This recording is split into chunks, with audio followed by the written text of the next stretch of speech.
The Crescent Hotel had always fascinated me. Its imposing Victorian architecture loomed over the small town, and its history was shrouded in mystery and tales of the supernatural. On a chilly autumn evening, I decided to check in, eager to experience the legendary hauntings for myself. As I entered the grand lobby, the atmosphere was heavy with anticipation. The staff, though friendly, wore knowing smiles as they handed me the key to my room. I couldn't help but wonder what secrets the old hotel held within its walls. My room was on the fourth floor, a dimly lit hallway that seemed to stretch on forever. The wallpaper was faded, and the carpet had seen better days, but there was an undeniable charm to the place. The key turned smoothly in the lock, and I entered my room. It was spacious and elegantly furnished, with a large four-poster bed and antique furniture. Moonlight filtered through the lace curtains, casting eerie shadows on the walls. The air was chilly, and I shivered involuntarily as a sense of unease settled over me. I decided to explore the hotel before turning in for the night. The grand staircase led to a maze of hallways and hidden corners, each with its own story to tell. The hotel was known for its paranormal activity, and I couldn't help but feel that I was being watched as I wandered through its dimly lit corridors. As I ventured deeper into the hotel, I heard faint whispers in the air, like distant conversations that I couldn't quite make out.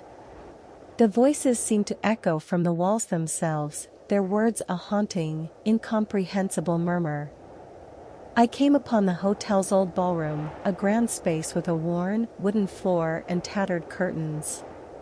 The room was empty, but the echoes of music and laughter seemed to linger in the air. I could almost picture the elegant soirees that had taken place here, the guests in their finery, dancing the night away. But as I turned to leave, a chill swept over me, and I heard a faint, mournful wail, like a distant cry of despair.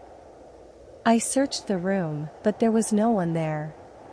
The sound seemed to come from nowhere and everywhere at once. I continued my exploration, my footsteps echoing in the empty corridors. The hotel had a storied past, and many of its guests had met tragic ends. There were stories of suicides, accidents, and mysterious disappearances, all of which had contributed to the hotel's reputation as one of the most haunted places in the country. As the night wore on, I returned to my room, eager to get some rest. The antique clock on the wall ticked loudly, its rhythmic sound filling the room. I pulled back the heavy covers and settled into bed, but sleep eluded me. The room grew colder, and I could see my breath in the moonlight. I heard soft, ghostly footsteps in the hallway outside, and the doorknob rattled as if someone were trying to get in. I held my breath, my heart pounding in my chest. And then, with a sudden, violent force, the door burst open, and I saw her, a young woman in a tattered white gown, her eyes hollow and filled with despair. She moved with an eerie, ethereal grace, her feet barely touching the floor. I couldn't tear my eyes away from her as she glided toward me, her lips moving in silent words. Her presence filled the room with an overwhelming sense of sorrow, and I could feel her anguish as if it were my own. She reached out a translucent hand, and I could see the pain in her eyes. I wanted to help her, to comfort her, but I was paralyzed by fear. Her hand passed through mine, and a cold, icy chill washed over me. And then, with a mournful wail, she vanished, leaving me alone in the frigid darkness.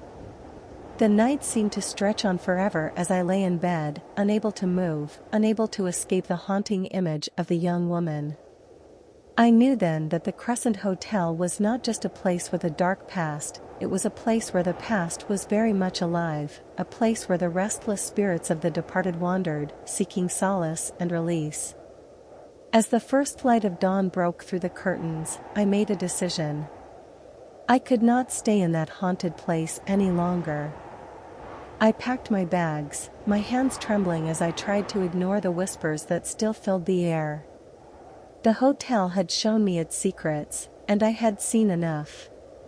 As I checked out, the staff exchanged knowing glances, their smiles more enigmatic than ever. I knew they had witnessed my encounter with the restless spirit, and I couldn't help but wonder how many others had experienced similar encounters within the hotel's haunted walls. As I drove away from the Crescent Hotel, I couldn't shake the feeling that I had left something behind, something that would forever haunt my dreams. The memories of that fateful night would stay with me, a chilling reminder that some places were best left untouched, some secrets best left undisturbed.